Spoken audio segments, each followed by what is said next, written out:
자, 이번 시간은 파트 1, 정보 검색과 시스템 일반입니다. 그지? 예. 페이지는 7페이지부터 시작해서, 15페이지까지 관련 내용을 살펴보도록 하겠습니다. 자, 우리가 정보 검색하면은, 대체로 찾는 곳에 비중을 많이 두거든요. 예, 우리가 선입견입니다만, 보통 정보 검색하면은, 정보를 찾는 것이다. 이렇게 우리가 보통 생각하기 쉬운데, 여기에 보시게 되면은 이제 정보의 축적 과정부터 그죠? 예, 정보의 검색 과정까지 합해서 이 두 단계를 합해 가지고 우리가 정보 검색이다라는 개념으로 보시라는 겁니다. 자, 그러면은 정보 검색의 개념부터 한번 살펴보도록 하겠습니다. 자, 정보 검색하면은 이 용어는 무어라는 분이 자기가 처음 이제 사용을 하게 되었습니다. 그래서 1951년도에 자톳 테크니컬 브리테인 해서 이 잡지에 발표한 글에서 공개적으로 이제 사용을 하게 되었습니다. 자, 그럼 이 무어라는 분이 정보 검색을 어떻게 정의를 했냐 하면은, 자, 위치라든가 존재조차 알려지지 않은 정보를 어떻게 하는 거다? 찾아내는 것이다 라고 얘기를 합니다. 그래서 우리가 일반적으로는 찾는 것에 비중을 둔다는 거죠. 그죠? 예, 이런 것을 두는데, 자, 광의의 관점에서 봤을 때는 정보 검색 환경에 모두를 포함하는 재반 활동이나 영역이 다 여기 해당이 된다는 거예요. 자, 그러면은 어떤 거냐면 정보에 축적하는 것과 정보 검색하는 것, 예, 이 두 가지를 다 합해서 우리가 정보 검색이다라고 생각을 해야 된다는 겁니다. 자, 그래서 자, 정보의 축적이 뭐냐 하면은 정보를 검색하기 위해서 그죠? 자, 자료를 우리가 수집하고 분석하고 색인을 작성하고 그다음에 그 색인 DB에 저장을 하잖아요. 그죠? 예. 그래서 이러한 관리 과정 이 전체를 우리가 축적이라고 한다는 거고, 자, 검색이라고 하는 것은 이러한 축적된 정보 파일에서 원하는 자료를 찾아내야 된다는 거예요. 그래서 정보 검색 요구를 파악하고 검색어를 선정하고 그 다음에 그게 토대로 해서 검색식을 작성할 것이고 거기에 실행을 하겠죠. 그 다음에 이제 결과가 나온다면 그 결과를 이제 좋다, 뭐 만족, 불만족 하는 그런 평가 과정을 다 포함을 하게 된다는 겁니다. 그죠? 예. 그래서 쉽게 얘기해서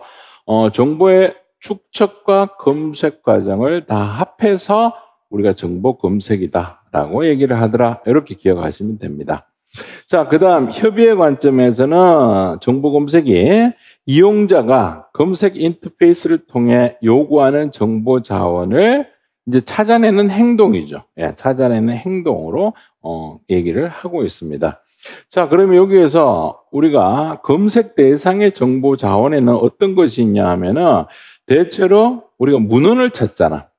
혹은 문헌에 대한 메타데이터라든가 수치 혹은 통계 같은 사실 데이터, 예, 이런 것들을 자원이라고 합니다.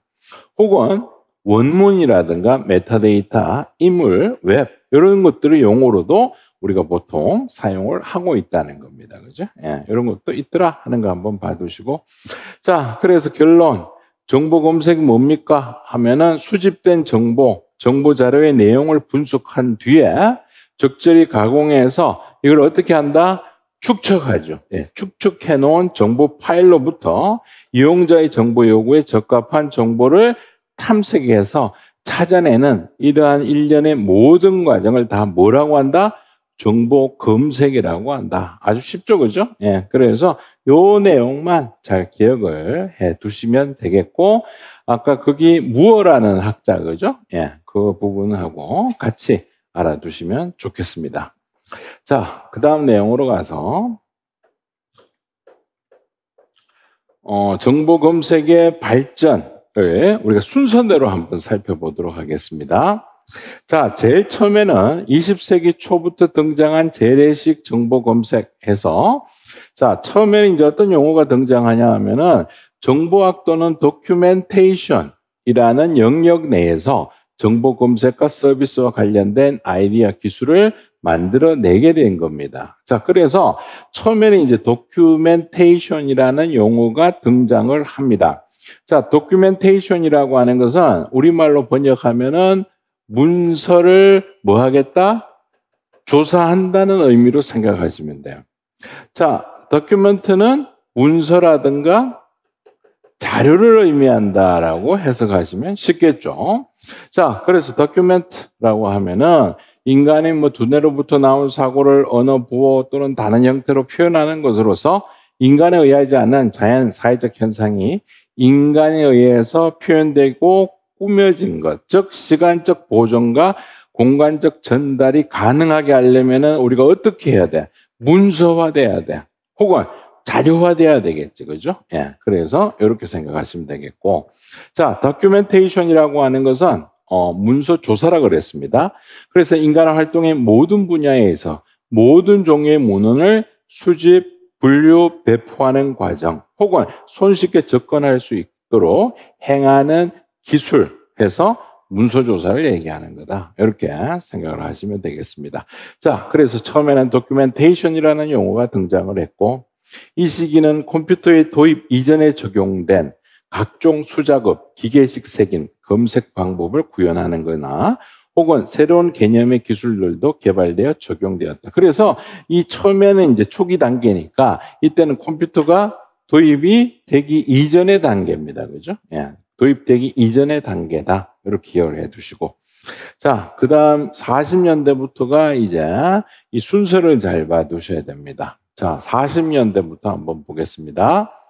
자, 40년대 학문의 발전이 따라서 뭐 당연히 출판량이 대량으로 생산될 거고, 그리고 그로 인해서 문헌의 검색과 색인에 대한 자동화된 시스템이 필요하다라는 것을 우리가 인식을 하게 됩니다. 그죠? 자, 여기서 40년대 하면은 부시라는 인물이 등장합니다. 버니버 부시. 자, 1945년도니까 어때요? 전쟁이 거의 끝날 때 무렵이네, 그죠? 예, 1945년. 자, 그래서 버니버 부시는 As We May Think라고 하는 논문을 발표하게 됩니다. 자, 원래는 제목이 기계화와 기록이라고 얘기했는데, 자, 요 느낌이 어때요? 기계화와 기록 하니까 느낌이 좀 딱딱하잖아, 그죠? 예, 딱딱하니까 이거를 As we may think라고 바꿨어요. 자, 이렇게 바꾸니까 느낌이 어떻습니까? 상당히 좀 부드러워지잖아, 그죠? 그래서 이걸 우리가 번역을 하게 되면 우리가 생각하는 대로라고 번역이 됩니다.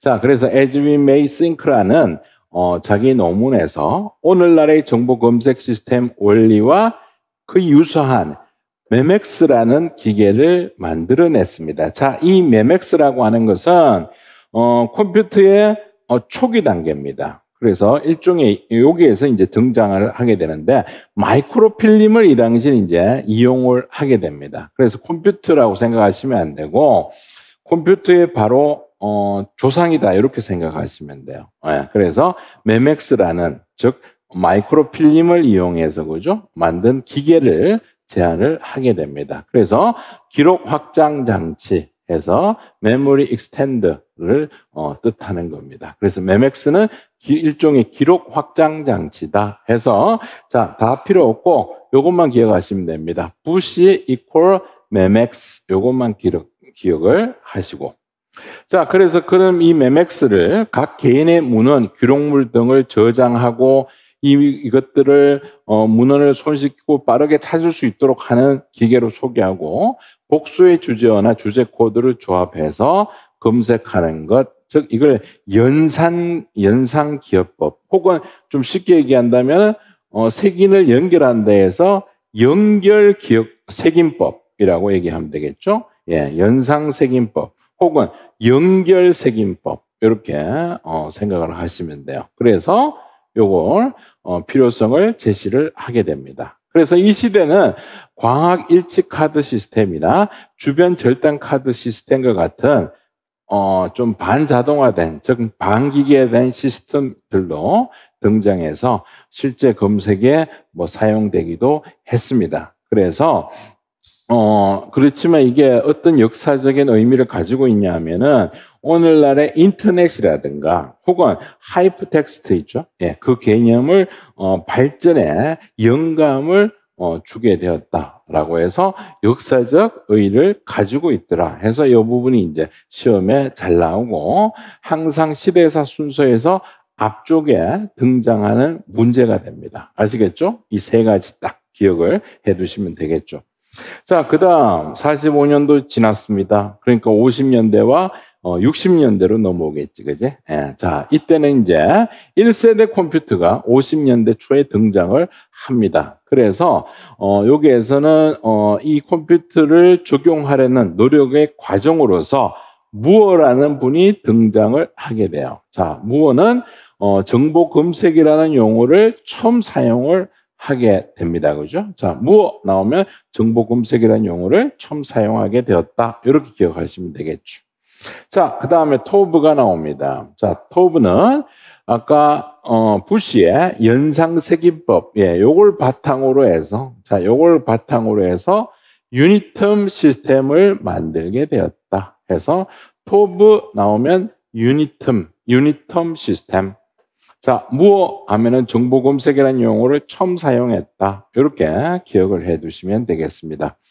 자, 그래서 이 유니텀 시스템은 키워드 색인 방식을 채택한 최초의 시스템입니다. 그래서 주제의 각 개념은 하나의 색인으로 표현되고 정보 요구가 발생할 경우에 해당하는 색인어들의 카드를 골라서 거기에 공통으로 기재된 문헌 번호를 찾아내는 초기니까 뭐 그렇게 뭐 편하지는 않겠지만 그래도 이 당시에는 상당히 획기적인 그런 시스템이다. 이렇게 기억을 해 두시면 되겠습니다. 자, 그래서 여기에서 유니텀 하면은 단일어입니다. 예, 단일어라든가 혹은 우리가 키워드라고 해석하시면 돼요. 예, 그래서 키워드를 찾아내는 시스템 이렇게 해석을 하시면 되겠죠, 그죠? 예, 그래서 유니텀 시스템 하면 누가 생각난다? 토브 이렇게 봐두시면 되겠습니다. 자, 그 다음에 54년도로 가서 자, 유니텀 파일을 어디에다 축적한다? 컴퓨터에다가 축적을 하죠. 그래서 검색 실험을 하게 됩니다. 그래서 이것이 컴퓨터를 이용한 최초의 검색이자 오늘날 정보 검색 시스템의 기원이 됩니다. 자, 그 다음에 또 누가 등장한다? 룬이 등장하죠. 자, 룬에 이걸 우리가 해석하면 퀵이라고 해석합니다. 그래서 퀵 색인을 제시를 하게 됩니다. 그래서 검색 분야의 단어 출현 빈도와 같은 통계적 기법을 여기서 이제 룬이 도입을 하게 됩니다. 자, 그래서 순서대로 본다면 제일 처음에는 부시, 그 다음에 무어, 토브, 그 다음에 룬, 예, 이런 식으로 지금 연결이 되었습니다. 그지? 예, 그래서 여기에 이 사람이 이걸 만들었다. 이렇게 서로 관련성이 있는 것 체크를 해 두시고. 자, 그 다음 60년대에 넘어가니까 이제 정보 검색 컴퓨터가 본격적으로 사용을 하게 됩니다. 그래서 오프라인의 배치 검색 서비스가 시작된 시기가 60년대가 되겠죠. 자, 그래서 배치 검색이라고 하는 것은 쉽게 설명해서 일괄 검색이다. 이렇게 해석하시면 돼요. 예, 그래서 본격적으로 컴퓨터에 도입을 하게 되었다. 자, 그 다음에 64년도에 최초의 배치 검색 시스템인 미국 의학 도서관이 이 메들라스라는 것을 이제 서비스가 도입이 됩니다. 자, 이 메들라스라고 하는 것은 우리가 정보 서비스에 배웠던 매드라인이 있죠, 그죠? 예, 그래서 매드라인의 전신이다 이렇게 생각하시면 돼요. 그래서 처음에 메들라스가 나왔고 이건 나중에 71년도에 온라인 검색 서비스인 매드라인으로 이제 변화하게 되었구나. 이렇게 생각을 하시면 되겠습니다.